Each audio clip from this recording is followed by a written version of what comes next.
Connecticut is a great state filled with rich history, tradition, and culture. We have an educated workforce that perhaps is the best in the United States. We're perfectly situated between two major U.S. cities, giving us the potential to make Connecticut one of the best places to raise a family and start a business. However, one-party Democrat rule has created a state crippled by out-of-control spending, looming deficits, indiscriminate social service cuts, and a total disregard for the people who live in our cities. The financial instability has led to companies, large and small, to leave our state. Yesterday, the governor disclosed a plan for a different course for the state of Connecticut. Certainly, we all share the governor's vision of a more prosperous Connecticut, a state of balanced budget, low unemployment, a safe and reliable transportation system, and a state where everyone has the opportunity to succeed. In order to achieve a more prosperous Connecticut, we need to rethink, reshape, and retool this state. We can start by concentrating on three major areas. Number one, we have to restore financial stability to the state of Connecticut. The Democratic Party for far too long has budgeted for elections and not generations. Our obligation is to adopt a sound fiscal plan to restore predictability and stability to our budgets, not only for the current generation, but for generations yet unborn. This plan will ensure companies like GE and Aetna will once again have the confidence that the state of Connecticut will regain its prominence and be a leader in innovation, job growth, and opportunity. This plan includes uplifting our urban areas and taking on tough decisions. State workers are a valuable resource to government.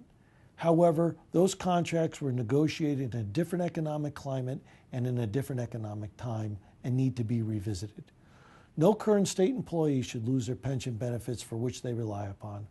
However, the state needs to shift in the direction of states like Rhode Island, a state that's recognized the challenge of today's economic climate.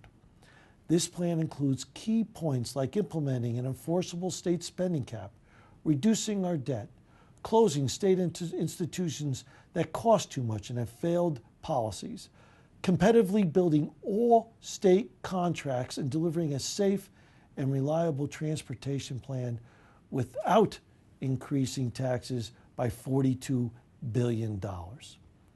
The lack of discipline in the past has left us with huge deficits. We simply need to stop.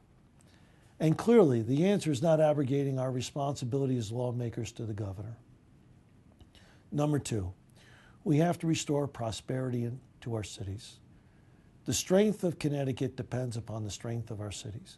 No matter where you are born, no matter where you live, everyone should have access to the same opportunities to succeed in life.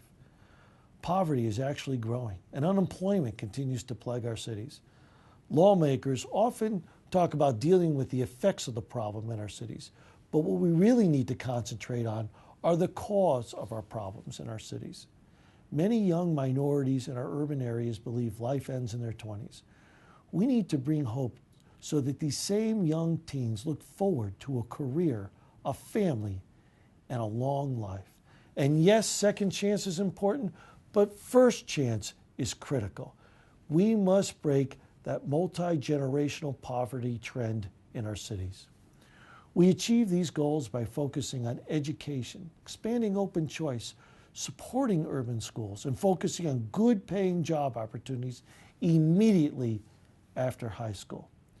We also need to change the way we fund our communities. Often funds are eaten up by bureaucracy, political favoritisms, and inefficiencies. Very little of that money actually gets to our community. We need to change this.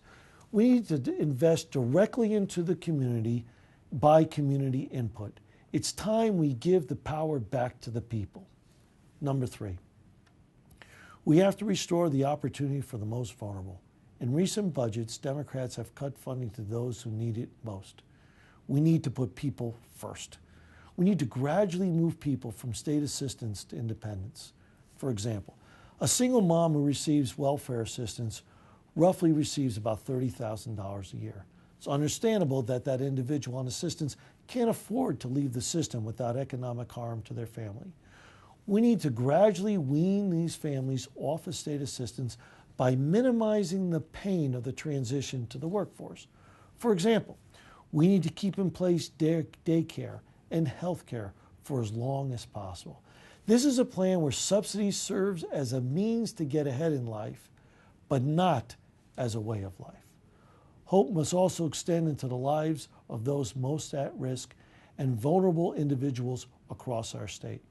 For that reason, Republicans are committed to strengthening protections for Connecticut children, reforming the Department of Children and Families, and helping families who care for individuals with developmental and intellectual disabilities.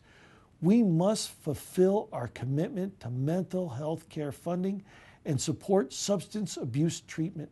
We need to educate our police, our court system, and our addiction counselors on forming partnerships to combat the increasing use of overdose of drugs like heroin. Any criminal justice reforms must include all of the wraparound services.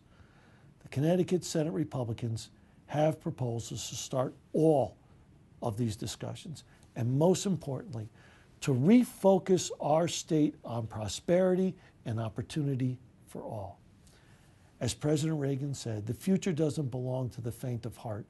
It belongs to the brave. We need to be courageous. We need to be innovative. And we need to be unafraid. All Connecticut lawmakers need to find the courage to change the direction of the state because the Connecticut future is at risk. The state of Connecticut voters have had enough. Power in politics is never the answer. We must follow our hearts and souls. And most importantly, we must move in unison as one legislative body with one goal in mind: to make Connecticut a stronger state. Thank you, and God bless.